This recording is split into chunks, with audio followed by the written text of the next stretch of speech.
উদ্বোধনের ৬ মাস না পেরোতেই ছাদ ফেটে পানি পড়ছে অযোধ্যার রাম মন্দিরে। এদিকে পশ্চিমবঙ্গের অংশগ্রহণ ছাড়া তিস্তা ও গঙ্গার পানি বণ্টন নিয়ে বাংলাদেশের সাথে ভারতের কোনো আলোচনা না মানার হুঁশিয়ারি দিয়ে কেন্দ্র সরকারকে চিঠি লিখেছেন পশ্চিমবঙ্গের মুখ্যমন্ত্রী মমতা বন্দ্যোপাধ্যায়। অন্যদিকে দক্ষিণ কোরিয়ার একটি কারখানায় আগুন লেগে অন্তত ২২ জনের মৃত্যু হয়েছে, আর রাশিয়ায় একটি অফিস ভবনে আগুন লেগে মারা গেছে অন্তত ৮ জন। জানাবো উইকিলিক্স প্রতিষ্ঠাতা জুলিয়ান অ্যাসাঞ্জের মুক্তি পাবার খবরও। বিশ্বের নানা প্রান্তের এমন নানা রকম সব খবর নিয়ে বিশ্বযোগের আজকের আয়োজনে স্বাগত জানাচ্ছি আমি আফসানা শাওন। ছাদ ফেটে অঝরে পানি পড়ছে অযোধ্যার রাম মন্দিরে। উদ্বোধনের ৬ মাস যেতে না যেতেই বছরের প্রথম বৃষ্টিতে ছাদ ফুটো হতে শুরু করেছে রাম মন্দিরের, যার ফলে মন্দিরের ভেতরে এবং আশপাশের কমপ্লেক্সে পানি জমেছে। ফলে মন্দিরের পানি নিষ্কাশন ব্যবস্থা দাঁড়িয়েছে প্রশ্নের মুখে। জানা গেছে, প্রাক বর্ষা বৃষ্টিতে অযোধ্যার পরিকাঠামোরও উল্লেখযোগ্যভাবে ক্ষতি হয়েছে। মাত্র কয়েক ঘন্টার প্রবল বৃষ্টিতে রামপথের ৩টি স্থান সহ ৫টি বড় রাস্তা ধসে পড়েছে। রিকাবগঞ্জ রোডের চকের কাছে এবং পুলিশ লাইনের সামনে বড় বড় গর্ত দেখা দিয়ে অতিরিক্ত ক্ষয়ক্ষতির খবর পাওয়া গেছে।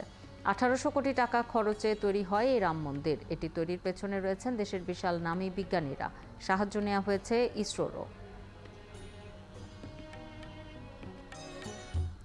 এদিকে পশ্চিমবঙ্গের অংশগ্রহণ ছাড়া তিস্তা ও গঙ্গার পানি বণ্টন নিয়ে বাংলাদেশের সাথে ভারতের কোনো আলোচনা গ্রহণযোগ্য ও প্রত্যাশিত হবে না বলে মনে করেন পশ্চিমবঙ্গের মুখ্যমন্ত্রী মমতা বন্দ্যোপাধ্যায়। ভারতের কেন্দ্রীয় সরকার ও বাংলাদেশ সরকার বরাবর লেখা চিঠিতে মমতা জানিয়েছেন, পশ্চিমবঙ্গের উত্তরাঞ্চলের মানুষের সেচ ও খাওয়ার জন্য অনেক পানির প্রয়োজন হয়। এছাড়া সিকিমে জলবিদ্যুতের কারণে তিস্তায় পানির প্রবাহ কমছে অনেক বছর ধরেই। মমতার মতে, বাংলাদেশের সাথে তিস্তার পানি ভাগাভাগি হলে এর বড় প্রভাব পড়বে পশ্চিমবঙ্গের উত্তরাংশে। পশ্চিমবঙ্গ বাংলাদেশকে যথেষ্ট ভালোবাসে উল্লেখ করে মমতা জানান, সুসম্পর্কের কারণেই ছিটমহল ভারত বাংলাদেশ রেলওয়ে এবং বাস সার্ভিস চালু আছে। একই সাথে এ নিয়ে একতরফাভাবে সিদ্ধান্ত নেওয়া হলে ভারত জুড়ে আন্দোলনেরও হুঁশিয়ারি দিয়েছেন তিনি।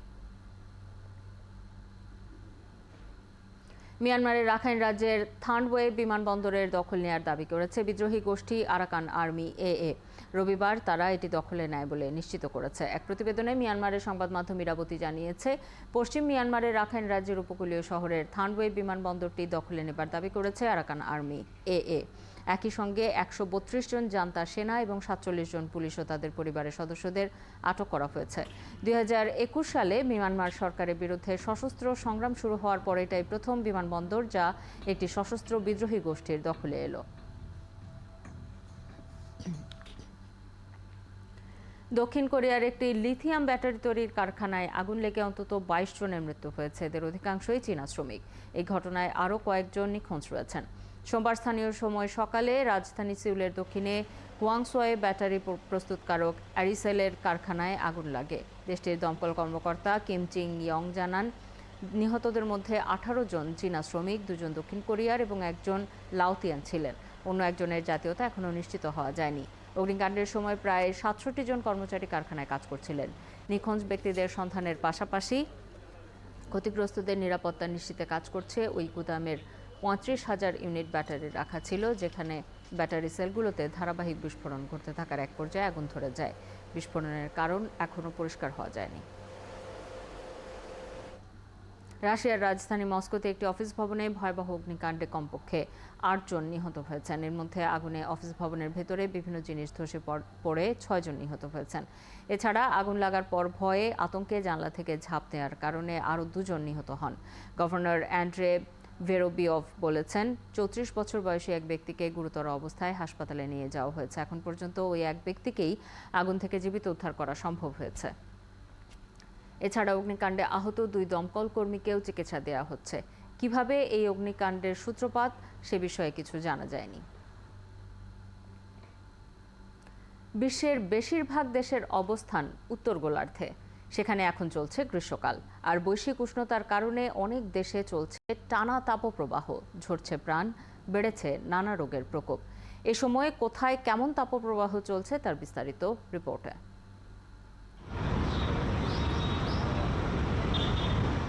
প্রতিবেশী দেশ ভারতের রাজধানী নয়াদিল্লিতে গড় তাপমাত্রা এখন ৩৭ ডিগ্রি সেলসিয়াস, আর পশ্চিমবঙ্গে ৩১ ডিগ্রি সেলসিয়াস। অবশ্য ভারতের বাণিজ্যিক রাজধানী হিসেবে পরিচিত মুম্বাইয়ের তাপমাত্রা চলতি গ্রীষ্ম মৌসুমের হিসেবে কমই আছে, আর তা হল 29°C। In 2022 and 2018, পাশের দেশ পাকিস্তানের রাজধানী ইসলামাবাদের তাপমাত্রা এখন 38°C। দেশটির প্রধান বন্দর শহর করাচির তাপমাত্রা 36°। global heating is making these events more frequent and extreme. এই সময়ে মধ্যপ্রাচ্যের অবস্থাই সবচেয়ে শোচনীয়। সৌদি আরবের তাপমাত্রা বিভিন্ন এলাকায় 37 থেকে 45°C মধ্যে ওঠানামা করছে।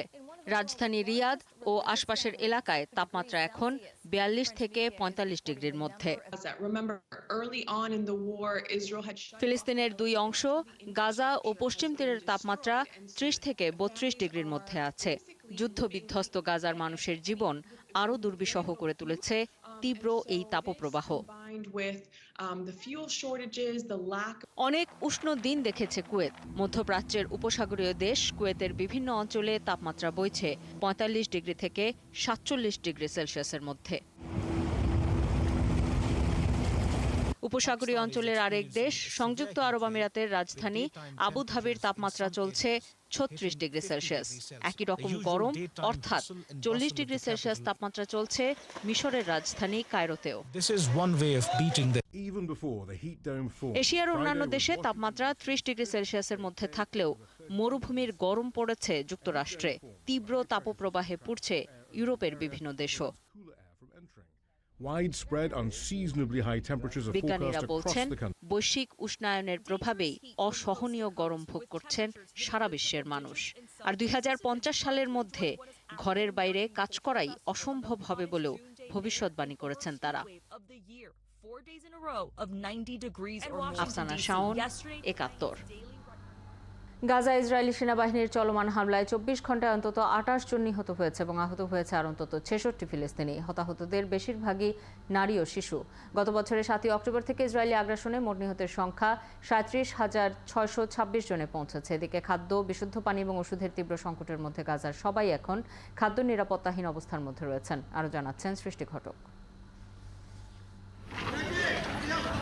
8 মাসের বেশি সময় ধরে গাজা ভূখণ্ডে চলছে ইসরায়েলি সেনাবাহিনীর তাণ্ডব।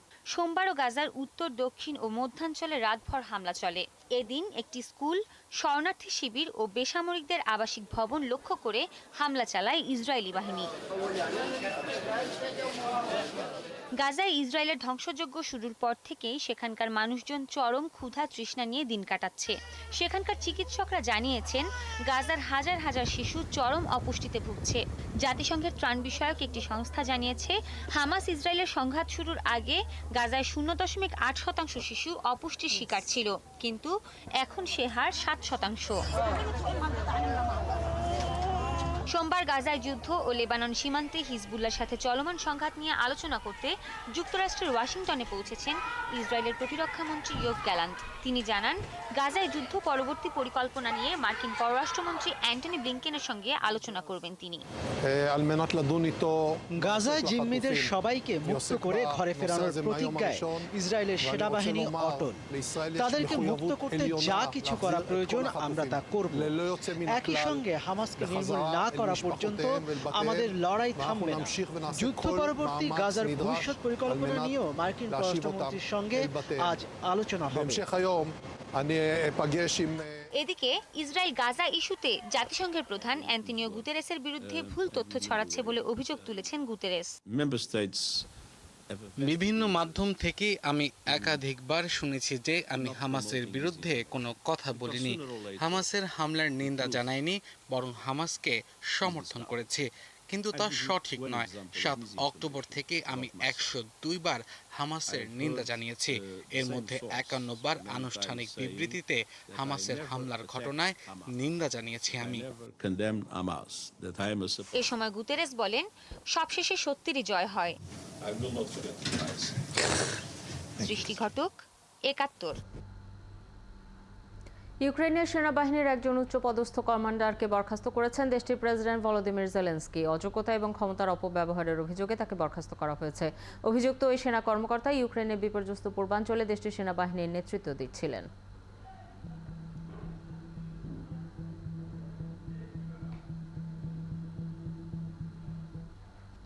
নির্বাচনের আগে বৃহস্পতিবার প্রথমবারের মতো মুখোমুখি বিতর্কে অংশ নিতে যাচ্ছেন ডোনাল্ড ট্রাম্প এবং বর্তমান প্রেসিডেন্ট জো বাইডেন।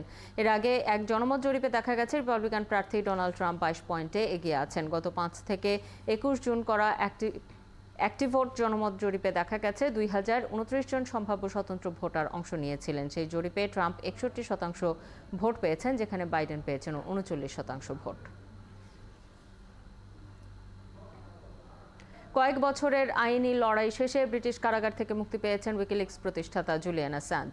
মার্কিন গুপ্তচর বৃত্তি আইন লঙ্ঘনের দায় স্বীকার করে নেয়ার চুক্তিতে যুক্তরাজ্যের কারাগার থেকে মুক্তি পেয়েছেন জুলিয়ান অ্যাসাঞ্জ। এর মধ্য দিয়ে যুক্তরাষ্ট্রের প্রত্যর্পণ এড়াতে তার দীর্ঘ আইনি লড়াইয়ের অবসান হলো। মনিরুজ্জামান বাবু report.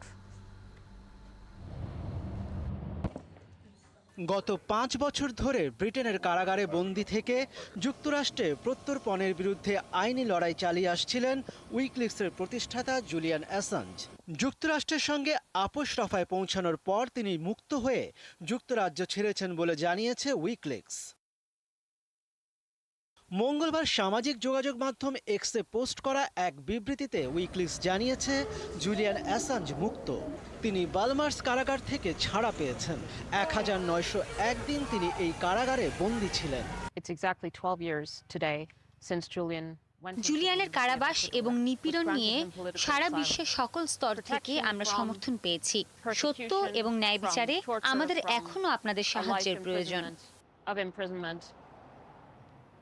And 12 years on, I'm visiting Julian in a high security prison. অস্ট্রেলিয়ায় জন্মগ্রহণ করা 52 বছর বয়সী অ্যাসাঞ্জের বিরুদ্ধে যুক্তরাষ্ট্রের জাতীয় প্রতিরক্ষা সংক্রান্ত তথ্য ফাঁসের ষড়যন্ত্রের অভিযোগ আনা হয়েছিল। যুক্তরাষ্ট্র বলে আসছে ইরাক ও আফগানিস্তান যুদ্ধের নথি ফাঁস করে বহু মানুষের জীবনকে হুমকিতে ফেলেছে উইকিলিক্স। 2006 সালে উইকিলিক্স চালু করেন অ্যাসাঞ্জ। এতে তিনি একের পর এক গোপন মার্কিন নথিপত্র প্রকাশ করতে থাকেন। 2010 সালের জুলাইয়ে উইকিলিক্স আফগানিস্তানে মার্কিন অভিযানের প্রায় 70,000 নথি প্রকাশ করেছিল। এসব তথ্য পরে বিশ্ব গণমাধ্যমে প্রকাশিত হয়। এই ঘটনায় অ্যাসাঞ্জের বিরুদ্ধে 18টি অভিযোগ আনা হয়েছিল। চুক্তি অনুযায়ী তার একটিতে দোষ স্বীকার করে নেবেন উইকিলিক্স প্রতিষ্ঠাতা। এছাড়া অ্যাসাঞ্জকে যুক্তরাষ্ট্রের হেফাজতে যেতে হবে না। যুক্তরাষ্ট্র যে ফৌজদারি অপরাধের অভিযোগ তার বিরুদ্ধে এনেছিল, সেই অপরাধ তিনি স্বীকার করে নিয়েছেন বলে ধরা হবে এবং যুক্তরাজ্যে কারাবন্দী থাকার সময়কে সাজা খাটা হিসেবে গণ্য করা হবে। যুক্তরাজ্যের কারাগার থেকে মুক্ত অ্যাসাঞ্জ তার নিজের দেশ অস্ট্রেলিয়ায় ফিরে যাবেন বলে মার্কিন বিচার বিভাগের এক চিঠিতে জানানো হয়েছে। মনিরুজ্জামান বাবু, 71। যুক্তরাষ্ট্রের বিচার বিভাগের জ্যেষ্ঠ কর্মকর্তাদের কাছে বোয়িং কোম্পানির বিরুদ্ধে ফৌজদারি অভিযোগ আনার সুপারিশ করেছেন কৌঁসুলিরা। বিমান নির্মাণ কোম্পানিটি দুটি মারাত্মক দুর্ঘটনার সঙ্গে সম্পৃক্ত নিষ্পত্তি চুক্তির শর্ত লঙ্ঘন করেছে বলে গত মাসে আদালতে জানায় বিচার বিভাগের পরই মার্কিন কৌঁসুলিরা এই সুপারিশ করলেন। বোয়িংকে বিচারের আওতায় আনা হবে কিনা সে বিষয়ে এখন মার্কিন বিচার বিভাগকে আগামী 7 জুলাইয়ের মধ্যে সিদ্ধান্ত নিতে হবে।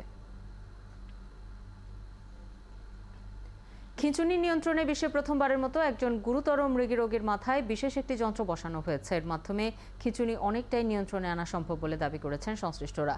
বিবিসি জানিয়েছে, গত বছর ওরান নেলসন নামের 13 বছর বয়সী কিশোরের মাথার খুলিতে পরীক্ষামূলকভাবে যন্ত্রটি বসানো হয়। এই যন্ত্র থেকে মস্তিষ্কে বৈদ্যুতিক সংকেত পাঠানো হচ্ছে, যার ফলে দিনের বেলা তার খিঁচুনি অনেকটা কমে গেছে।